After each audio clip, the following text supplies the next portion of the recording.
Y'all should have learned with Puff. Y'all should have learned with Hove. Y'all dealing with a different kind of animal here. And his mentor was Andre Well. Tell us how who was was he mentored by Clive Davis.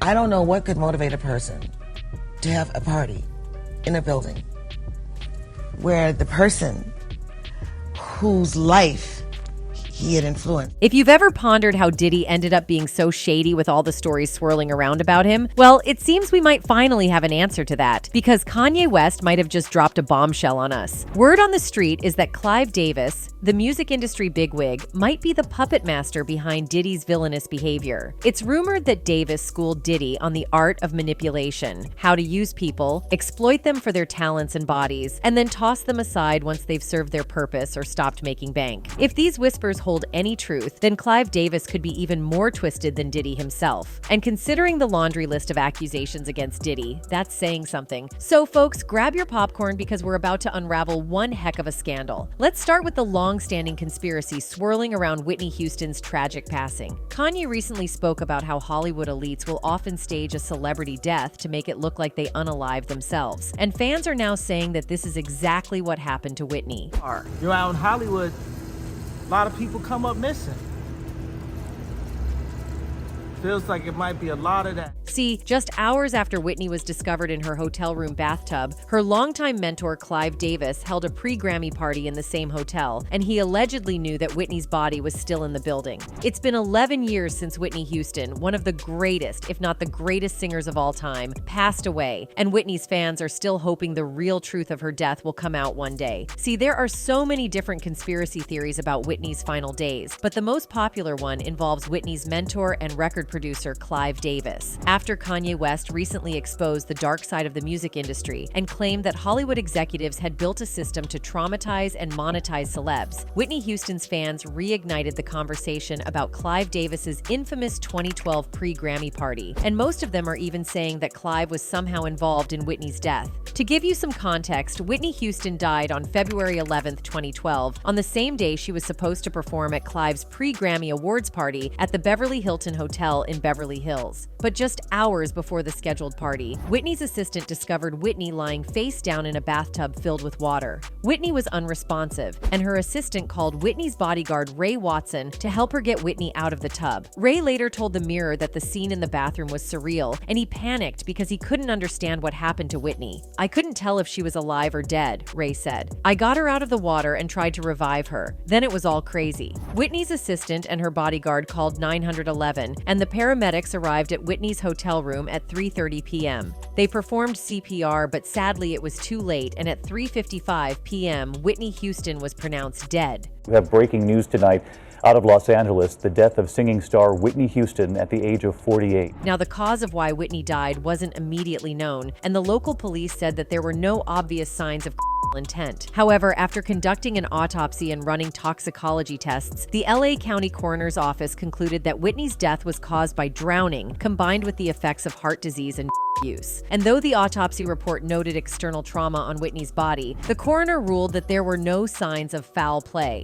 However, Whitney's fans felt that there was something suspicious about the whole thing, and the speculation reached a boiling point after it was revealed that Clive Davis decided to go through with his pre-Grammy party at the Beverly Hilton after he learned Whitney died. Now just think about this for a second. The Whitney Houston died, and her longtime mentor and other celebs were totally fine dancing and having fun while Whitney's body was above the banquet room. As for Clive, he claimed that he wanted to pay tribute to Whitney because that's what she would have wanted, and he insisted that Whitney's family didn't ask him to cancel the party. Why did you let the party go on? Of course, this is a personal thing, but the Grammys were the next night. You don't cancel. You turn an evening into a tribute. Did you give a thought to canceling? Never. You never thought? Never. Did you ever think? And the family did not want me to give a thought.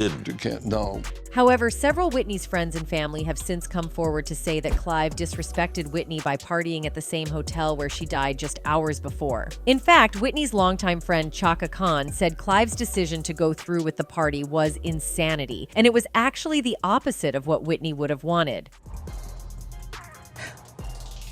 And knowing Whitney, I don't believe that she would have said, the show must go on. She was the kind of woman that would say, stop everything.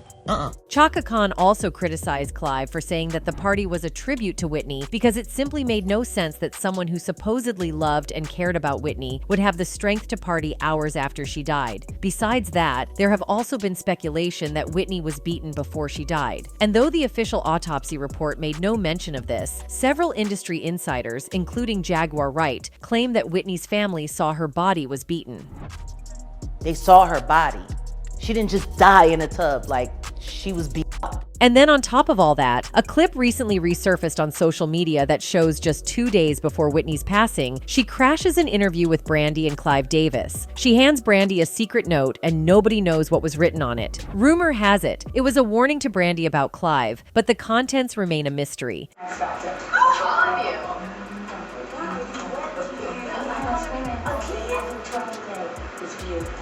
And then what's also incredibly disturbing is just 3 years after Whitney died, her only child, Bobby Christina, also passed away in the same manner as Whitney. On January 31st, 2015, Bobby's former fiancé Nick Gordon and another friend found Bobby face down in a bathtub in her home in Georgia. Bobby was still alive and breathing when the paramedics arrived and doctors placed her in an induced coma. However, after being in a coma for nearly 6 months, Bobby Christina died on July 26, 2015 at the age of 22. The initial autopsy found no obvious underlying cause of death and no significant injuries. However, it was later determined that the underlying cause of death was immersion associated with intoxication, but the manner of death could not be confirmed, and the autopsy report stated that the medical examiner was not able to determine whether the death was due to intentional or accidental causes. And then, in July 2020, Nick Gordon, Bobby's former fiancé who discovered her body, also died of a suspected OD. Bobby Christina's dad, Bobby Brown, later claimed that Nick was involved in both Whitney and Bobby Christina's deaths by supplying them with.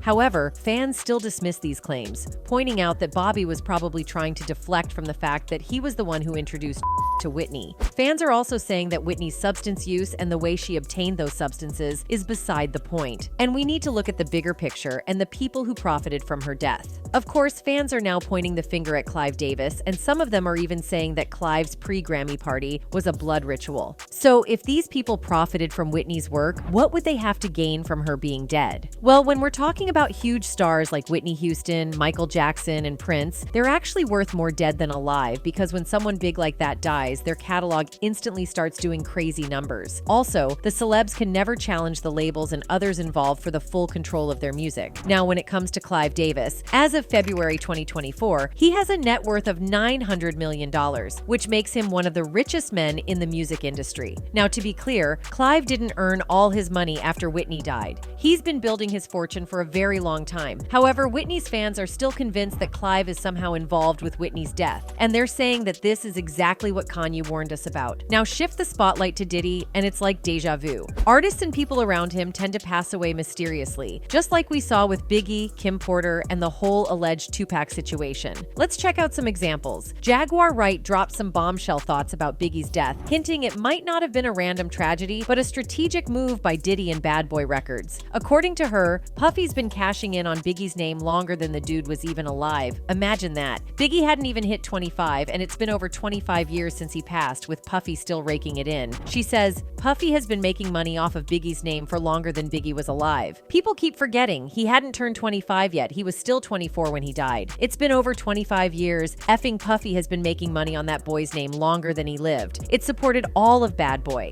His catalog, clearly a Biggie's small verse, is very valuable.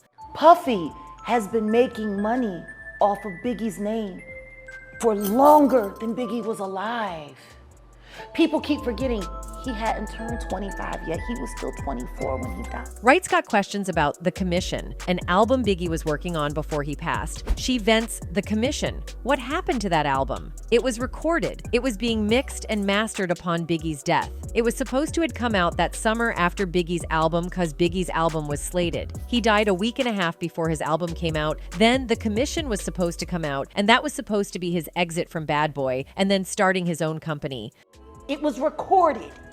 It was being mixed and mastered upon Biggie's death. It was supposed to have came out that summer after Biggie's album because Biggie's album was slated. Now, then The Commission was supposed to come out, and that was supposed to be his exit from Bad Boy and then starting his own company. Now here's where it gets kind of creepy. Wright throws in an eerie twist by mentioning the spooky number of deaths tied to Diddy, especially back in the Uptown Records days. She said, "I was thinking to myself the other day, Uptown Records started with 5 people. Andre Harrell, Al B. Sure, Heavy D, Puffy, and Kim was the longest employee. She was there from the very beginning. She was Andre's personal assistant. Kim is dead. Heavy D is dead. Andre Harrell is dead. The only 2 left are Puffy and Al almost died. Ain't that interesting?" She continued saying, "You want to know what they all had in common though? The survivors and late of Uptown Records, they were all writing tell-all books. Andre was writing a book just before he died. Heavy D was working on a book before he died. Kim Porter was working on a book before she died. And Al B was working on a documentary of his life. And then he goes into a coma." Andre Harrell is dead. The only 2 left are Puffy and Al almost died. Isn't that interesting? You want to know what they all had in common, though? The survivors and the late of Uptown Records, they were all writing tell-all books. She wonders, saying, "Has Puffy ever been in a coma? Has anything happened to him? He must be the luckiest mother F, because it seems that everybody that worked at Uptown Records from the Get's beginning are gone, just him remaining." Anything happened to him? He must be the luckiest because it seems like everybody that worked at Uptown Records from the very beginning. Also, let's rewind to 1991 in a Harlem basement gym where a serious tragedy went down. Diddy, still a small-time promoter, organized a basketball charity event that turned into a nightmare. Picture this. An insane stampede broke out because a massive crowd wanted to catch a glimpse of celebs like Boyz II Men and Heavy D playing in the game. By the end of the day, on December 28, 1991, 9 people were dead and at least 29 others were injured. The gym was packed with over 3,000 people, way more than it could handle. Rumors even started swirling that Diddy might have sacrificed them for wealth and fame. Gene Deal, who used to work security for Diddy, warned him about the chaos. People needed to clear the entrance, but Diddy just didn't care. If they don't do a boxing one outside and get these kids off the door, somebody gonna die tonight. He said, "Gene, don't worry about that. Don't worry about that." There were 2 lines, one for those with advance tickets and another for those buying at the door. The slow process got on everyone's nerves. Fights broke out, and when the doors finally closed, all hell broke loose. The crowd outside rushed in, causing chaos. People shoved, windows broke, and it turned into a disaster. A survivor named Jonas described her trauma, talking about how she got shoved through a glass window with people piling on top of her. It was crazy. She couldn't even catch a breath. How we survived is myself and my 2 friends. We got into a bathroom stall, Jones explains. There were literally people that were laying on the ground, and the 3 of us got into a bathroom stall, and we hid in the bathroom until everything died down. Before leaving for the event, Jones says she'd stuck a tangerine in the pocket of her leather jacket, meaning to eat it beforehand, but never got the chance. When we finally got out of there, I reached into my pocket and there was nothing left but the skin of the tangerine, she recalls. It stained my lovely jacket, and I kept that jacket for years as a reminder. Meanwhile, down at the bottom of the stairs, the person checking tickets saw things getting wild as folks tried to push inside. Instead of helping out, they got up, went inside, and shut the door, which only opened outward.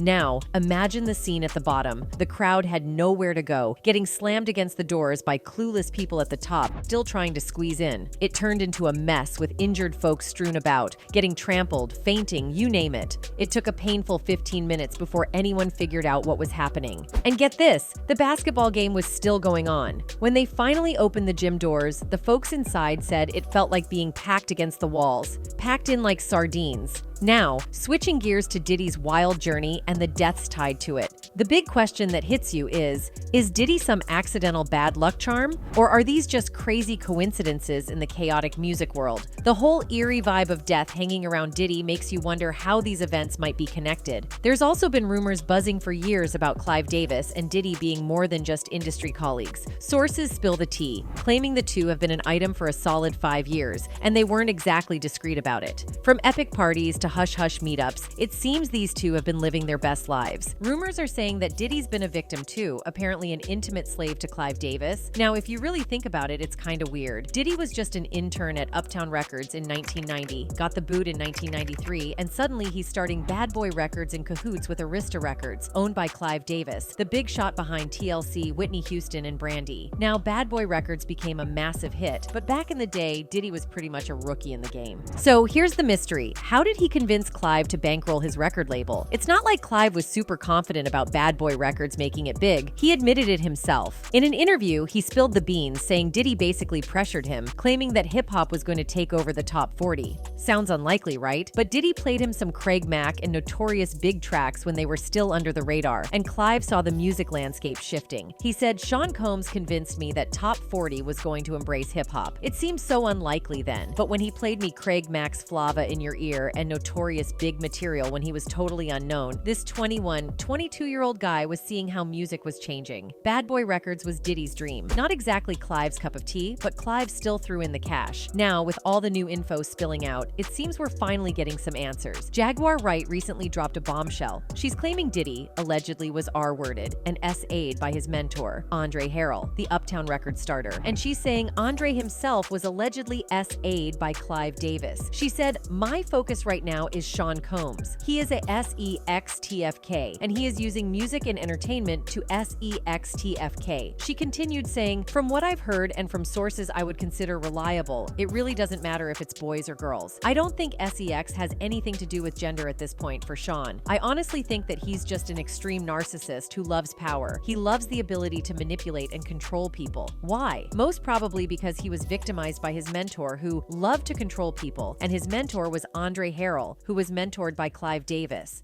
Okay, tell us why. Tell us why. Because he's a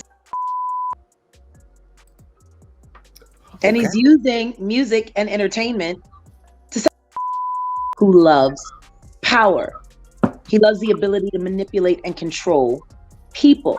Why? Most likely because he was victimized by his mentor. She continued saying, I'm telling you, I don't know what happened between Andre and Clive. What I do know is that Andre got passed over. Like, how do you go from being the president of Uptown and losing your entire company to your intern? Like, Puff started out as an intern. The plot thickens because the numbers just isn't adding up. Diddy's always been giving props to Clive, even in 2019 after snagging the Grammy Icon Award. He was like, Clive Davis and Arista Records gave me a chance when I was starting Bad Boy Records. He was one of the first industry executive to really believe in me. I'm forever grateful for him. But here's the thing. If the latest buzz is on point, Clive didn't fund Bad Boy and sideline Andre just because he believed in Diddy's talent. Nope, it might have been because there was some secret business happening between Clive and Diddy. Also, Clive Davis himself has had some SA allegations tossed his way, and he's come out as bi too. After a couple of marriages and divorces, Clive went on a journey of self-discovery, digging into his attraction to men. In a pretty brave move, he spilled the beans about not being strictly hetero, even though he thought he was for the first 50 years of his life. It was just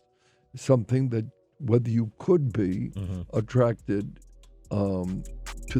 to the person regardless of gender. After this revelation, Clive decided to dive into a relationship with a guy, figuring it was the next chapter in his book at the time. Fast forward to 1990, he got into a monogamous thing with a mystery male doctor, and that ride ended in 2004. Clive's been pretty upfront about it, saying, I never felt shame. No, I felt puzzled. The subject of bi really needs much more discussion. It's a status that does exist. Legend has it that Clive's now in a solid relationship with another dude, going to events and jet-setting together, but the name is on the down low. Nevertheless, Diddy seems to be the go-to guy for Clive at events, and it's not just a casual run-in. Now, hanging out at the same parties might not be concrete proof, but when you factor in that both Clive and Diddy are openly gay and constantly spotted together, it's kind of screaming connection. Their tight bond has been a thing for a while, and during this time, Clive's been in a committed relationship with a guy, while Diddy's faced some whispers about being in the closet. Considering all this, the idea that there might be a romantic spark between these two isn't far-fetched. Clive's been pretty open about his SEX preference and relationships, but he's not shutting down these rumors, adding some weight to them. And Diddy's keeping mum too, but his actions have raised a few eyebrows too. With everything we know of Diddy now, it's obvious that he learned them from someone. The word is, Diddy sold his soul back in the day to Clive Davis, right there in the office, on his knees, and that Davis molded him into the shady character we know today, teaching him all the dark arts of the industry. But karma's no joke, and Diddy's starting to feel the heat for his actions. Makes you wonder if old Clive might face a reckoning too. Hollywood's got some wild stuff going on behind the scenes. It's pretty insane to think about this never-ending cycle. What do you guys think about this bombshell? Drop your thoughts below and we'll catch you in the next video.